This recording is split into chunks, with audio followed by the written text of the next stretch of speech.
Hai pecinta sepak bola tanah air. Kali ini Timnas PES akan menyajikan berita pilihan untuk kalian. Di antaranya, tak gentar sabet juara AFF, Kim sanksi gaet pelatih Timnas. Bantu Timnas Gianni Infantino masukkan Piala AFF 2024 dalam agenda FIFA. Tak diperpanjang klubnya, Marcelino Ferdinand tetap ingin berkarir di Eropa. Ragnar telah tiba di tanah air, Martin Paes juga OTW Indonesia. Jadi, simak terus berita Timnas PES selengkapnya.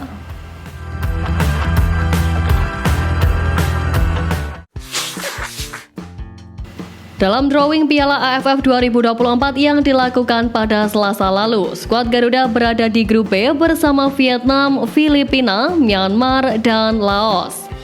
Dari drawing tersebut, Timnas Indonesia bakal menjalani jadwal padat di bulan November hingga Desember.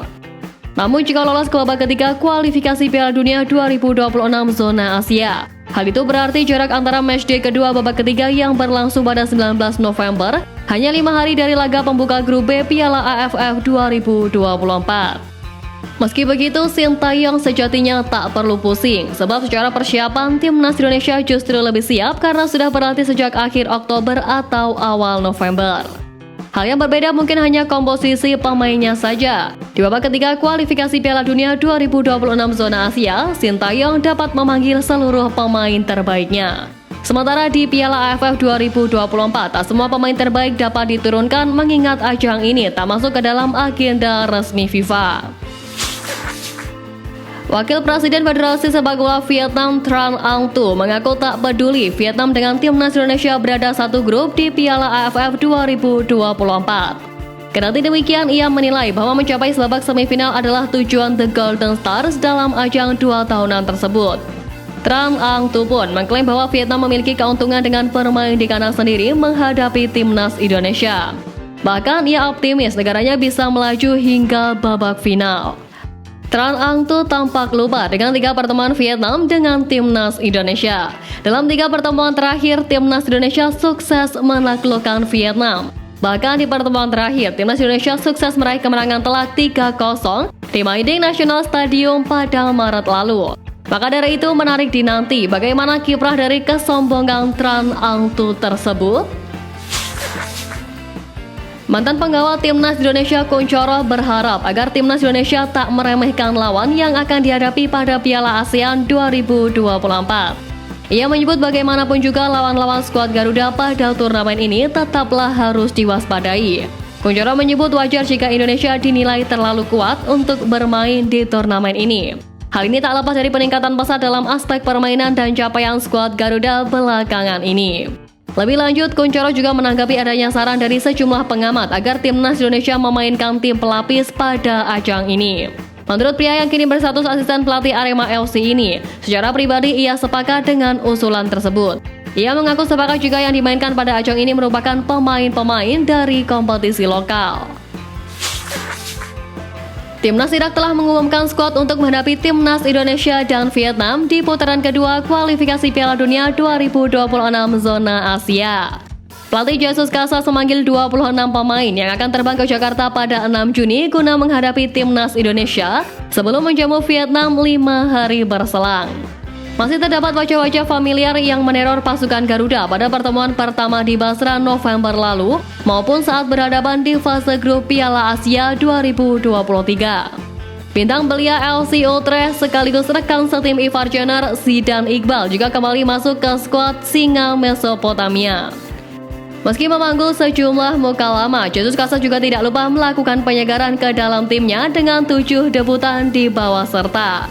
Ya, pelatih Irak lebih leluasa untuk bereksperimen sebab Irak sudah dipastikan lolos ke putaran ketiga kualifikasi Piala Dunia 2026 zona Asia dan kini menduduki puncak klasemen grup F dengan poin sempurna.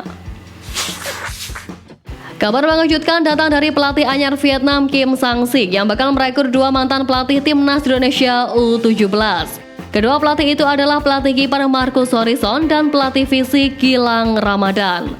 Sebelumnya, Kim Sang-sik percaya diri bisa membawa Vietnam melangkah jauh di Piala AFF 2024, bahkan hingga merebut gelar juara. Walaupun baru saja menelan hasil buruk dalam 2 pertemuan terakhirnya melawan timnas Indonesia, ia mengaku tak gentar untuk menunjukkan kemampuan timnya di bawah asuhannya. Apakah keberanian Kim Sang-sik tersebut karena disusul dengan perekrutan mantan pelatih timnas Indonesia? Belum diketahui secara pasti, namun menarik dinanti apakah Vietnam bakal dilatih oleh kedua coach Indonesia tersebut. Marcelino Ferdinand dikabarkan akan segera mengakhiri kontrak bersama klub kasta kedua Liga Belgia, KMSK Denze. Dilansir dari laman transfer market, Denze mengontrak pemain kelahiran Jakarta tersebut dengan durasi 1,5 tahun dan akan berakhir di akhir bulan Juni ini. Meski masih memiliki sisa kontrak selama sebulan, kiprah Marcelino bersama klub Belgia tersebut dipastikan telah usai karena DC sudah tidak memiliki pertandingan lagi. Di tengah ketidakpastian masa depan di KMSK Denze, Marcelino menyatakan secara tegas bahwa musim depan pun ia akan tetap bermain di Liga Eropa. Marcelino Ferdinand mengatakan bahwa ia akan tetap berkarir di Eropa sebab iklim dan kompetisi di sana mampu membuatnya untuk lebih berkembang. Piala AFF 2024 yang tak masuk ke dalam agenda FIFA membuat banyak pihak meragukan timnas Indonesia bisa keluar sebagai juara. Dalam kondisi normal alias full squad, timnas Indonesia diprediksi dapat mengalahkan lawan-lawannya dan menyabet juara Piala AFF 2024. Namun di Piala AFF yang tak masuk agenda FIFA, timnas Indonesia tak bisa memanggil para pemainnya yang merumput di luar negeri. Di sisi lain, janji pernah dihembuskan oleh Presiden FIFA Gianni Infantino. Kelar menyaksikan final Piala AFF 2020, Gianni Infantino berjanji akan memasukkan Piala AFF ke dalam kalender FIFA. Jika Piala AFF resmi masuk ke dalam kalender FIFA, tentu timnas Indonesia jelas diuntungkan. Sebab Sintayong secara leluasa dapat memanggil para pemain andalanya yang merumput di luar negeri. Nama-nama seperti Jay Izel, Tom Hai, Ragnar Oratmangun, Justin Hubner, Marcelino Ferdinand, dan lain-lain tentunya dapat menambah kekuatan Garuda untuk menyabet gelar juara di ajang ini. Namun, apakah FIFA bakal membuat gebrakan demi memuluskan jalan timnas Indonesia juara Piala AFF 2024 sekaligus merengkuh trofi pertama di ajang ini? Seperti diketahui, Sintayong telah memanggil sebanyak 22 pemain termasuk para pemain abroad. Sain Patinama menjadi pemain abroad pertama yang tiba di Indonesia. Nama kedua yang tiba di tanah air adalah Ragnar Oratmangun. Dilihat dari stories Instagramnya yang eksklusif, Ragnar Oratmangun sudah berjalan-jalan di tanah air. Lantas, siapakah pemain abroad ketiga yang tiba di Indonesia? Di stories Instagramnya, Marten Paes membagikan foto berada di dalam pesawat. Apakah kiper berusia 25 tahun itu akan terbang ke Indonesia? Seperti diketahui, nama Marten Paes memang belum dipanggil Sintayong untuk laga melawan Irak dan Filipina. Namun dari stories Instagram Paes, kemungkinan besar ia dalam perjalanan ke St. Petersburg, Florida, Amerika Serikat. Sebab FC Dallas dijadwalkan tandang ke markas Tampa Bay Rowdies di lanjutan US Open Cup 2 2024. Meski demikian, Sintayong kabarnya akan memanggil 2 pemain tambahan. Bukan tak mungkin 2 pemain itu jatuh kepada Marten Paes ataupun Kelvin Verdong.